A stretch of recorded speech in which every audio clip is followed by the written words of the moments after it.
बिस्मिल्लाहिर्रहमानिर्रहीम। नाज़रीन, आज 29 अक्टूबर है, इतवार की शाम और सन 2023। मैं जावेद इकबाल हूँ। मेरी तरफ से आप सब लोगों को अस्सलामु अलैकुम रहमतुल्लाहि व बरकातहू। कैसे हैं आप सब लोग? खैर व खैरियत से हैं, आफियत से हैं।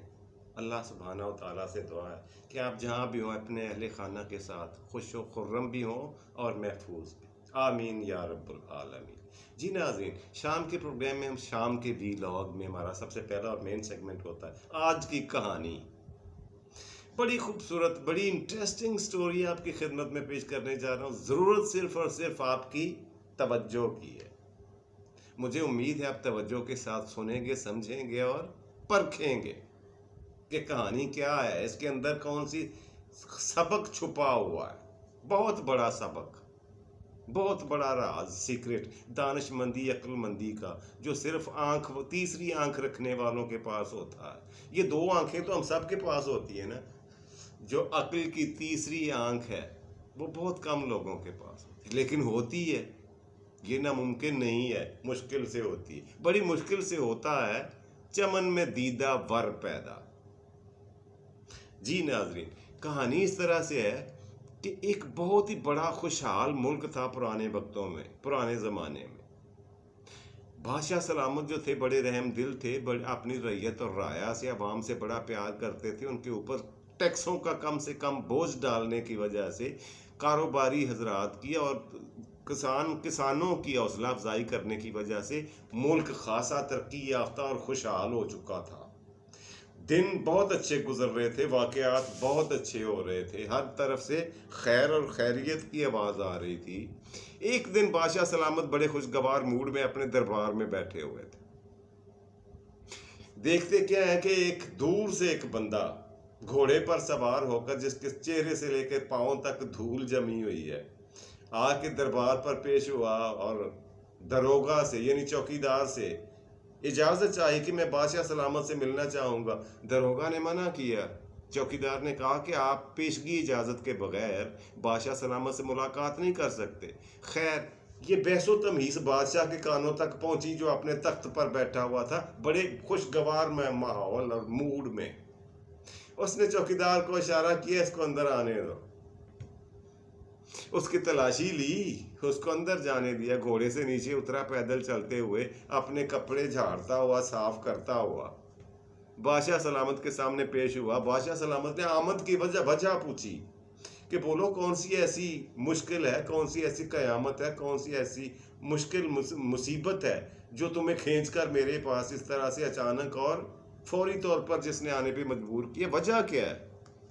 उसने कहा, जी बात यह है कि कई दिनों से बेरोजगार हूँ, जरिया माश, जरिया आमदन कोई नहीं है। अब घर में फाकों की नौबत आ गई है। घर की सारी चीज़ें, भेड़ बकरियां और गाय तक बेच दी है। अपने ख़ानदान की कफालत के लिए, बीवी बच्चों को खाना खिलाना और इनकी बुनियादी ज़रूरतें पूरी करने के लिए, रोटी कपड़ा और मकान, यही 3 बुनियादी ज़रूरतें होती हैं ना, उनको पूरा करने के चक्करों में मैंने अपना सारी जमा पूंजी खर्च कर दी है। अब मेरे पास खाने को भी कुछ नहीं है, घर में फाके चल रहे हैं। मैं गुजारिश ये करने आया कि मुझे फौरी तौर पर अपने दरबार में कोई माकूल और मुनासिब नौकरी दे दें। मैं भीख मांगने नहीं आया, ना मैं कोई खैरात सदक़े का तलबगार हूँ आपसे। मुझे ज़रूरत है एक नौकरी की। बादशाह सलामत ने कहा मुस्कुरा के, अच्छा नौकरी करना चाहते हो, मुलाजमत करना चाहते, ये बताओ कि आप किस काम का तजर्बा रखते हो, कौन सा फ़न हुनर आपके पास है जिसकी बुनियाद पर आपको यहाँ पे मुलाजमत दे दी जाए। दरबार में भर्ती होने के लिए, मुलाजम होने के लिए कोई खासियत तो होनी चाहिए बंदे में। आप अपनी खासियत बताओ। अच्छा, उस साइल ने, उस बंदे ने, राहगीर ने, मुसाफिर ने कहा, बादशाह सलामत, मेरी खासियत ये है कि मैं सियासी आदमी हूँ, मेरा ताल्लुक सियासत से, मैं सियासत को बड़ा अच्छी तरह से बगौर समझता हूँ, इसके रमूज़ो औकात से काफ़ी हद तक, बहुत हद तक वाकिफ़ हूँ और ख़ासा तजर्बा रखता हूँ। अब नाज़रीन, गौर करने की बात यह है कि सियासी अरबी ज़बान का लफ्ज़ है और अरबी ज़बान में सियासी उस शख्स को कहते हैं जो मामला फ़हम हो, अपनी अक्लमंदी और अपनी जहानत के ज़रिए से हर किस्म के मामलात को, हर किस्म के झगड़ों को निपटाने की सलाहियत और अहलियत और तजर्बा रखता हो, उसे कहते हैं सियासी।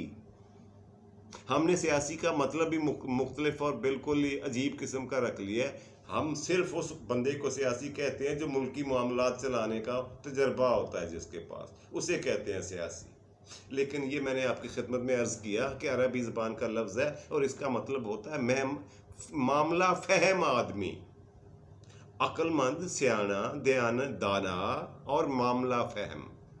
और मुख्तलिफ झगड़ों और लड़ाइयों का, तनाज़ात का अपनी फहमो फरासत और इल्म और तजर्बे के मुताबिक उनका बेहतरीन हल निकाल सके, ये सियासी होता है। खैर, बादशाह सलामत ने सोचा कि मेरे दरबार में तो सियासियों के पहले ही बड़ी बहुताब है, लेकिन इसकी बॉडी लैंग्वेज, इस बंदे की, इसकी ज़बान, इसके बोलने का अंदाज, इसका तहजीब व तमद्दन, इसका अंदाज़ गुफ्तगू बादशाह को पसंद आ गया, भा गया।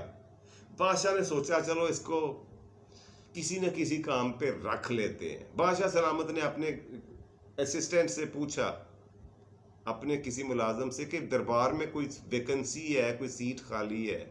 उन्होंने कहा कि बादशाह सलामत, हमारे घोड़ों का जो अस्तबल है, वो हवेली जिसमें बादशाह के घोड़े रखे जाते हैं, उसे अस्तबल कहते हैं। अस्तबल का जो निगहबान था, जो उसकी ड्यूटी इंचार्ज था अस्तबल का, उसकी वफात हुई है कुछ ही दिन पहले, वो सीट खाली है।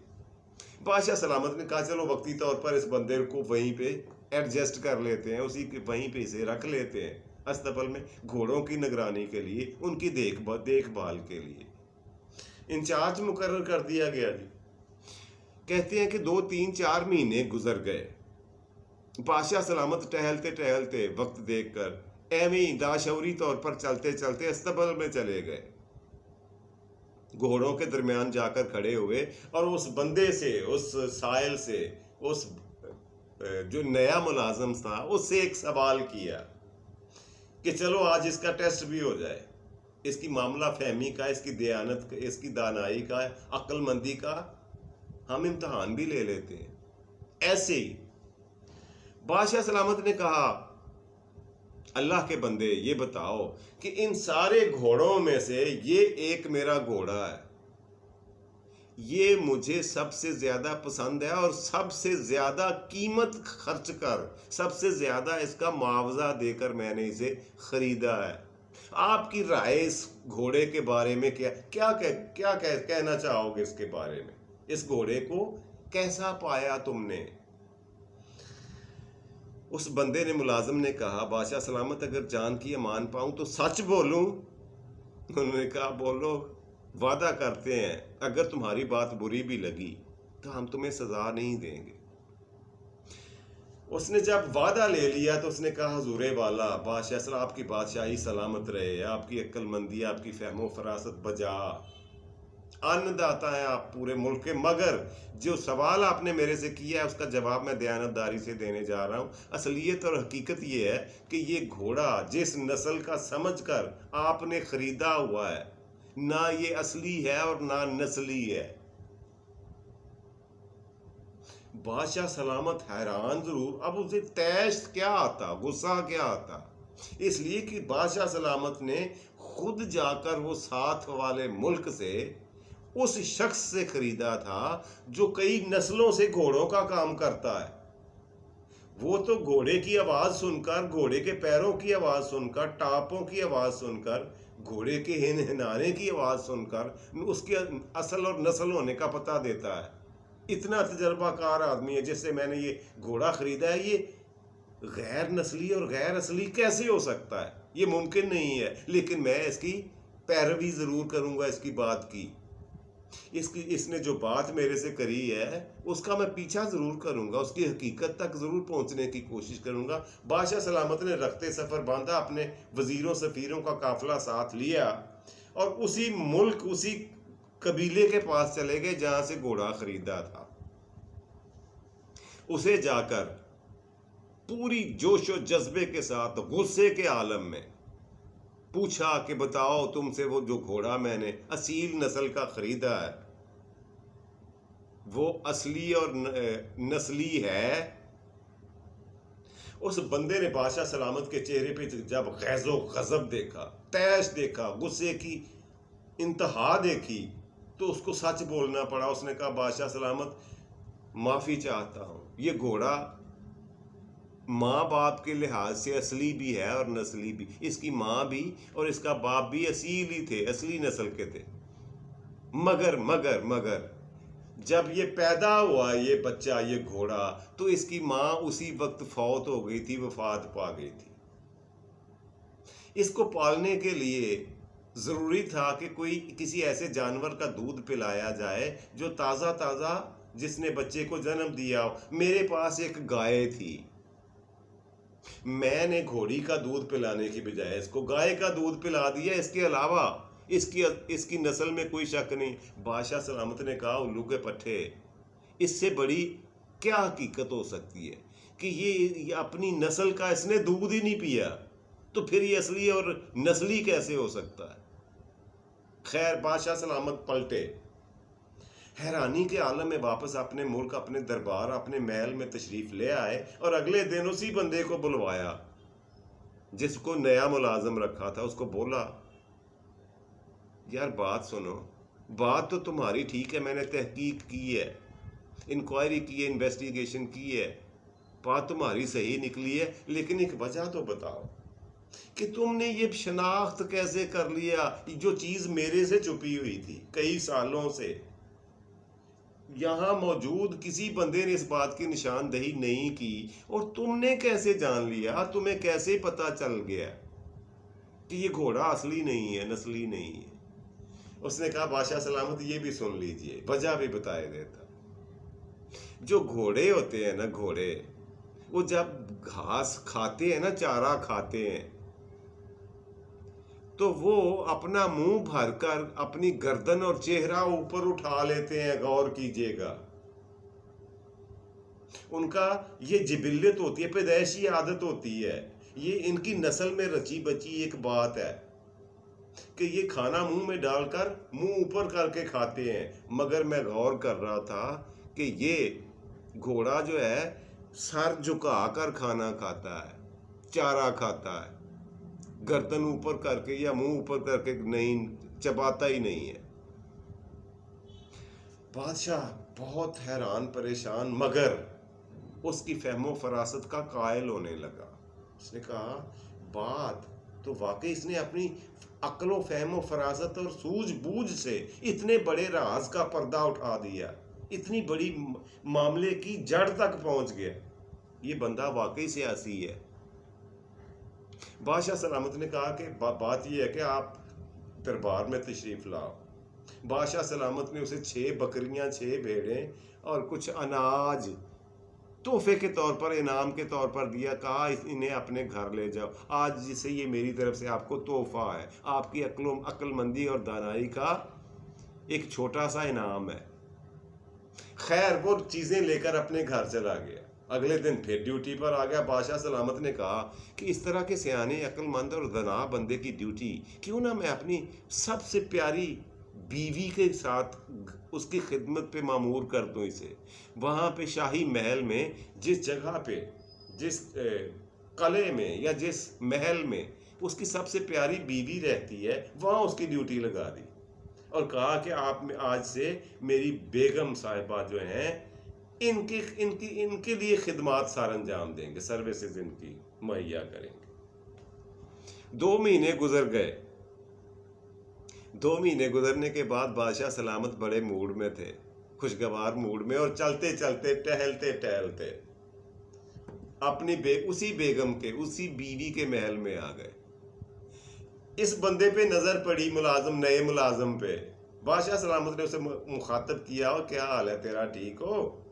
उसने अदब से, आदाब से सलाम बजा लाया और उसको बाजू से पकड़कर साइड पे करके उन्होंने कहा देखो मेरा इंतखाब। बादशाह सलामत फरमाने लगे कि देखो मेरी बीवी रंगो नस्ल के एतबार से, ख़ानदान के एतबार से, अपनी आदात के एतबार से, हर लिहाज से नंबर 1 है ना मेरा इंतखाब। इसकी दाद दो कि मैंने कितनी अक्लमंदी के से इस तरह की बीवी को मुंतखब किया अपनी बीवी बनाने के लिए। इसके बारे में तुम्हारी क्या राय है? अब वो बेचारा फिर हाथ जोड़ के खड़ा हो गया, कहने लगा सरकार बात ये है कि अब पहले से भी ज़्यादा आपको मेरी जान बख्शी का वादा करना पड़ेगा। अगर मैं सच बोलूं, हकीकी और सच्ची बात करूं, तो मेरी गर्दन तो नहीं उड़वा देंगे, मुझे जान से नहीं मरवा देंगे। उन्होंने कहा नहीं नहीं, मगर बादशाह के कान खड़े हो गए। वर्ता हैरत में चला गया। अब उसे जल्दी थी कि ये असलियत बताए मुझे, लेकिन साथ में ये भी दिल में एक रोब था, एक दबदबा था कि अगर इसने कोई बकवास करी ना तो मैं इसको जिंदा नहीं छोड़ूंगा। खैर, उन्होंने बादशाह सलामत ने कहा बोलो क्या कहना चाहते? जान बख्शी की तुम्हें इजाजत है, अता की जाती है, तुम्हें जान से नहीं मारा जाएगा। जो मर्जी, जो तुम्हें समझ आई अक्लमंदी के मुताबिक, अपने फहमो फरासत के मुताबिक, मेरी बीवी के बेगम के बारे में, मलिका के बारे में बताओ। उसने कहा बादशाह सलामत बात यह है कि आपकी ये सबसे प्यारी बेगम मलिका, ये बादशाह की बेटी नहीं है, यानी शहजादी। इसका रख रखाव, रवैया, मेल जोल, जो रहन सहन, तहजीब व तमद्दन मलिका वाला है, मगर ये शहजादी नहीं है, यानी किसी बादशाह की बेटी नहीं है। अब बादशाह सलामत ने सोचा, वो मेरे बाप ने इस लड़की के बाप के साथ जाकर, साथ वाले बहुत बड़े मुल्क का बादशाह था वो, जब मेरा रिश्ता तय किया, मेरी मौजूदगी में, मुझे अच्छा खासा इल्म है, तजर्बा है, याद है मुझे, तो ये कैसे कह सकता है कि बादशाह की बेटी शहजादी नहीं है? खैर, बादशाह सलामत खामोशी के साथ बाहर निकले और सोच में पड़ गए, गुम हो गए, वर्ता हैरत में चले गए।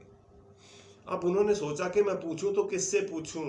मेरा बाप भी फौत हो चुका है, रिश्ता करने वाला, और उस लड़की का बाप भी फौत हो चुका है, वो भी बादशाह था। लेकिन उसके ज़हन में ख्याल आया कि मेरी सासू माँ तो भी जिंदा है, मेरी बेगम की अम्मी, मेरी सास तो भी जिंदा है, मैं उससे बात करता किसी तरीके से, सलीके से। बादशाह सलामत पहुंचे अपने ससुराल दूसरे मुल्क में, और अपनी सास से जाकर कहा कि सच और हक की बात दयानतदारी के साथ, ईमानदारी के साथ मुझे इस सवाल का जवाब दे दें, वरना मैं बहुत बुरा पेश आऊँगा। अब इसके गुस्सा और जाहो जलाल को देखते हुए उसने सच बोलने का फैसला किया। उसने कहा, सासू ने, उसने कहा बेटा बात यह है कि तुम्हारे बाप ने हमसे ये रिश्ता बेटी का उस वक्त मांग लिया था जब हमारी बेटी अभी पैदा हुई थी, पैदा होते ही अभी छिले में थी, तो तुम्हारे बाप ने रिश्ता मांग लिया और मेरे खामद ने हाँ कर दी। मेरी बेटी जब 6 माह की हुई तो वो फौत हो गई थी, वफात पा गई थी। फिर हमने ये ताल्लुक, ये रिश्तेदारी निभाए और बनाए रखने के लिए किसी से बाहर से लेकर, किसी मुलाजिम की बेटी लेकर पाल ली थी, और आपको कानों कान आपके घर वालों को खबर नहीं होने दी कि ये बादशाह की बेटी नहीं है, ताकि हमारा ताल्लुक ना टूटे, हमारे आपस में रवाबत ख़त्म ना हो, हमारी रिश्तेदारी ख़त्म ना हो जाए, ये बचाना थी हमें। बादशाह सलामत एक दफ़ा फिर से हैरानी के आलम में, वर्ता हैरत में गुम, सोचों में डूबा हुआ वापस पहुंचता है अपने महल में। उस बंदे को फिर अपने पास बुलाता है, सियासी को। बादशाह सलामत ने उसे बुलवा भेजा और उसे अकेले में अपने कमरे में, ख्वाबगाह में, अपने बेडरूम में बुलवाया और पूछा, बोला कि यार ये तुम्हारा दूसरी बात, तुम्हारा दूसरा तीर भी निशाने पर लगा, तुम्हारा तुका भी बेहतरीन निकला, पर यार मुझे ये बता दो कि तुमने इतनी बड़ी बात, इतना बड़ा नुक्ता चंद महीनों में मेरी बेगम के इर्द गिर्द रहने से ये कैसे जान लिया? तुम्हें पता कैसे चला? वजह बता दो, तरीका बता दो। उसने कहा बादशाह सलामत, बड़ी आसान सी सीधी बात है। बात यह है कि आपकी जो बेगम मलिका साहिबा है, ये इनका रवैया अपने मुलाजमीन, अपने नौकरों चाकरों के साथ शहजादियों वाला नहीं है। शहजादियों की उठने बैठने वाली आदत इनमें नहीं है। इनका बतौर मलिका ये बहुत अच्छी हैं, लेकिन नस्ल के एतबार से ये बादशाह की बेटी नहीं है, इसलिए कि बादशाहों की बेटियों का यानी शहजादियों का अपने मुलाजमीन के साथ रवैया बड़ा मुशफ़क़ाना और हमदर्दाना हुआ करता है, मगर इनका इस मामले में रवैया बिल्कुल ही मुख्तलिफ है। ये तो अपने मुलाजमीन को, अपने नौकर चाकरों को जानवर से भी कम तर दर्जा देती, उनको कम तरीन समझती हैं। उनकी तजलील करना, बेइज्जती करना, बात बात पर उनको डांटना, झिड़कना इस बात की अलामत है कि ये औरत बादशाह की बेटी नहीं हो सकती, किसी सूरत नहीं हो सकती। अब बादशाह सलामत ने सारा जवाब सुनने के बाद फौरी तौर पर उसको बाजू से पकड़ा और दिली दिल में ये फैसला कर लिया कि इससे पहले कि इससे भी कोई बड़ी खबर ये निकाल कर मुझे दे दे, मैं इसे जनान खाने से अपनी औलाद, अपनी बेगम के खिदमत से हटाकर इसकी ड्यूटी अपने साथ लगा लेता हूँ। वो तो चालू हो गया बादशाह कि ये यहाँ तक पहुँच गया है, तो हो सकता है कल को कोई और बात भी बता दे और वो सच्ची निकले। क्यों ना मैं इसे अपने पास रखूं। सख्ती से मना किया कि तुमने मेरे पास ही सारा दिन ड्यूटी करनी है, ना अपने जनान खाने में जाना है, ना अस्तबल में जाना है, कहीं और ड्यूटी करने के लिए कोई भी बुलाए नहीं जाना, मेरे पास रहना। उसने कहा हुजूर सरे तस्लीम खां, मैं तो नौकरी करना चाहता हूँ, तनख्वाह चाहता हूँ जो मुझे मिल रही है, मैं आपके साथ नौकरी कर आपकी खिदमत में हाजिर और पेश रहा करूँगा, जो आप हुक्म देंगे वो काम किया करूँ। फिर 2 महीने गुजरे जनाब अली, तो बादशाह सलामत के दिलो दिमाग में वो पिछले 2 वाक़यात गर्दश करते रहते। आखिरकार उन्होंने मुस्कुराते हुए बादशाह सलामत ने कहा, यार हमारा रवैया आपने देखा है, हमारी सखावत आपने देखी है, हमारी मेहरबानी, हमारा इंसाफ पसंदी को आप समझते हो, हमारी मुल्की राया रैयत आवाम की खुशहाली से आप मेरी कारकर्दगी और मेरे बारे में खूब जानते हो। मेरे बारे में तुम्हारा क्या ख्याल है, बताओ जरा। उन्होंने कहा, बादशाह सलामत अपने आपने बहुत बड़ा और सबसे बड़ा मेरी जिंदगी का सवाल कर दिया है। गुजारिश ये है कि मैं जवाब तो दूं, झूठ मैं बोलना नहीं चाहता और सच बोलने के लिए मेरे में जुर्रत नहीं पेश आ रही, जुर्रत पैदा नहीं, हौसला नहीं हो रहा कि मैं सच बोलूं आपके बारे में। उसने कहा है वो वजह उन्होंने कहा कि जी आपने मुझे मरवा देना, कत्ल करवा देना। बादशाह सलामत ने फौरी कहा, नहीं ऐसा नहीं होगा, कुछ भी जो तुम्हारी समझ में आया बोलो, आपको कत्ल नहीं करवाया जाएगा। उस बंदे ने थोड़ा हौसला बंधा, थोड़ी हिम्मत करी, थोड़ी करेज दिखाई और कहा, बादशाह सलामत, आपकी शान सलामत, आपकी बादशाहत सलामत, आपका रुतबा बड़ा, आपका मर्तबा आला, आपका रहन सहन तहजीबो तमद्दन बादशाहों वाला है, मगर आप किसी बादशाह की नहीं बल्कि चरवाहे की औलाद है। आपका बाप बादशाह नहीं हो सकता, कोई चरवाहा होगा। बादशाह सलामत ने जब ये सुना तो उसके हवास बाख्ता हो गया, कुछ देर के लिए मुअल्लक हो गया, ना जमीन पर ना आसमान पर, कि इसने क्या बकवास कर दी।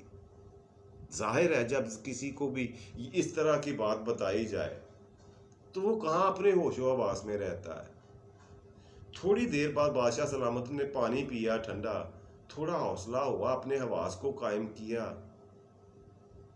और उसने बोला कि मैं फौरी तौर पर पता तो करूं, बाप तो मेरा फौत हो चुका है, बादशाह था उसका बाप, लेकिन मेरी माँ अभी जिंदा है, मैं जाकर उससे पूछता हूँ। फौरी तौर पर अपने माँ के महल में गया बादशाह सलामत और सवाल किया, माँ के सामने हाथ जोड़कर, कदमों को पैरों को हाथ लगाकर, माँ जी मुझे हकी और सच्ची बात बताएं, हकीकी बात बताएं, मैंने ये सुना है कि मैं बादशाह का बेटा नहीं, क्या ये सच है? माँ ने कहा, बेटा मैंने जिंदगी में आज तक झूठ नहीं बोला, ये जो कुछ आपने सुना है ये 100% सच है। बादशाह सलामत ने कहा वो कैसे? उसकी माँ ने कहा बेटा बात यह है कि मेरी तुम्हारे बाप के साथ शादी 18 साल तक रही, हमारी कोई औलाद नहीं हुई, लेकिन हमें वली अहद की सख्त ज़रूरत थी ताकि तुम्हारे बाप की वफात और फौतगी के बाद तख्त जो है लावारिस ना हो जाए, इस पर कोई हमारा ऐसा हो जिसको तख्त पर बिठाया जा सके। इसका हल हमने ये निकाला कि हमारे महल में एक चरवाहे की बीवी मुलाजमत करती थी। हमने देखा कि उसकी माँ इंतहाई गरीब थी, उसका जो खामन था उसका काम भेड़ बकरियां चराना था, यही उसका जरिया आमदन था और यही उसका पेशा। उसने बहुत सारी भेड़ बकरियां और जानवर रखे हुए थे और ये गरीब भी थे, अपने बच्चे को पाल नहीं सकते थे। और फिर दूसरी बात ये हुई कि कुछ ही दिनों के बाद इस बच्चे की यानी तुम्हारी असली माँ फौत हो गई और तुम्हारे बाप से ने मिन्नत करके रिक्वेस्ट की आके हमारे पास कि इस बच्चे को आप रख लो, इसलिए मेरे पास रहा तो ये भूख प्यास से मर जाएगा, मैं इसकी माँ की तरह इसकी केयर नहीं कर सकता। हमने रात को मियाँ बीबी ने मशवरा किया कि ये बात अल्लाह पाक ने हमारी सुन ली है और हमारे मसले का सबसे बड़ी मसले का हल हमारे सामने चल कर आ गया है। हमने उसकी पेशकश को कबूल कर लिया और तुम्हें अपने पास रख लिया और बाहर मशहूर ये कर दिया कि खैर से हमारे यहाँ बादशाह सलामत के यहाँ बेटा पैदा हुआ। लो जी, के माँ ने कहा कुछ ही अरसे के बाद इसका बाप, तुम्हारा बाप, असली बाप यानी चरवाहा भी फौत हो गया। अब ये बात सिर्फ मेरे पास रह गई और किसी के पास नहीं थी। हुआ क्या कि कुछ ही दिनों के बाद जब तुम थोड़ा बड़ा होने लगे तो तुम्हें वली अहद मुकर्रर कर दिया गया और तुम अपने बाप की वफात के बाद बादशाह बन गए। फौरी तौर पर बादशाह सलामत पहुंचे अपने महल में, उसी वक्त पैरों पे खड़े खड़े, और उस बंदे को सलाम किया जाके अपने महल के अंदर अपने वही बेडरूम में ले गए और सवाल ये पूछा कि ये बताओ, बात तुम्हारी फिर से सच निकली, मगर मुझे वो तरीका, वो सलीका, वो रास्ता बता दो कि जैसे तुम इतने बड़े राज तक पहुंच गए हो। उसने कहा बादशाह सलामत बड़ा ही आसान है, सुन लें। गुजारिश ये है कि कोई भी बादशाह जो बादशाह का बेटा हो, वो जब खुश होता है ना किसी के ऊपर, तो इनाम के तौर पर हीरे देता है, जवाहरात देता है और तलाई जेवरात यानी सोने के जेवरात देता है। और आप मेरे साथ जब भी खुश हुए हैं या दूसरे मुलाजमीन को इनाम देते हैं तो इनाम में या तो भेड़ें देते हैं या बकरियां देते हैं या फिर अनाज देते हैं। यहाँ से पता चलता है कि आप बादशाह की औलाद नहीं हो सकते। इसलिए गुजारिश आपसे ये करनी थी कि ये जो इंसानी रवैया होता है, इंसानी रहन सहन, तहजीब व तमद्दन, आप इंसानी बोल चाल, दूसरों के साथ हुस्ने सलूक जो है इंसान के अपने खून और नस्ल की पहचान करवा देता है। मेरी बात को ज़रा सोचिएगा, इस पे गौर कीजिएगा और इसको समझने की कोशिश भी कीजिए कि देखने वाले, सुनने वाले, सोचने वाले समझ जाते हैं आपके रवैये से, बॉडी लैंग्वेज से, आपके तौर अतबार से, तरीके सलीके से, बोल चाल से, आपके अंदाज़े गुफ्तगू से, आपके अमाल से, अपने रवैये, आपके इखलाक से खूब अंदाज़ा लगा। खैर, आज के प्रोग्राम का पहला सेगमेंट यहीं पे क्लोज करते हैं, बढ़ते हैं दूसरे सेगमेंट की तरफ, और वो रोज़ाना की तरह होता है। आज की बात नहीं, आज का सवाल, सवाल आज का सवाल, चलिए ये पूछ लेता हूँ, ये बताएं कि अल्लाह सुब्हानहू तआला के पैदा किए हुए बहुत सारे लातादाद जानवरों में से वो कौन सा जानवर है? एक जानवर ऐसा है जिसकी आंखों का रंग एक दिन में 4 मर्तबा चेंज होता है। आम जानवर है, आम सा एक जानवर जिसका रंग, आंखों की रंग का रंग जो है वो दिन में 4 मरतबा चेंज होता। सुबह के वक्त इसका जो रंग होता है आंखों का वो सब्ज होता है, दोपहर को काला हो जाता है, शाम को नीला और रात को सफेद। कौन सा जानवर है जी नाजरीन? उस जानवर का नाम है बिल्ली। बिल्ली के आंखों का रंग जो है वो चेंज होता रहता है, बदलता रहता है। बढ़ते हैं आज के प्रोग्राम के तीसरे आखिरी मज़ेदार और आपके फेवरेट सेगमेंट की तरफ। आज का शेर, तो आज का शेर मुलाहिजा फरमाएं। एक ही शख्स होता है कायनात की तरह, एक ही शख्स होता है कायनात की तरह। राह मोहब्बत में कोई काफिला नहीं होता, राह मोहब्बत में कोई काफिला नहीं। खुश रहें जी, खुश रखें, खुशियाँ बांटें और खुशियाँ समेटें। अपना और अपने प्यारों का ढेर सारा ख्याल रखा करें। फी अमानुल्लाह, रब राखा और पाकिस्तान जिंदाबाद।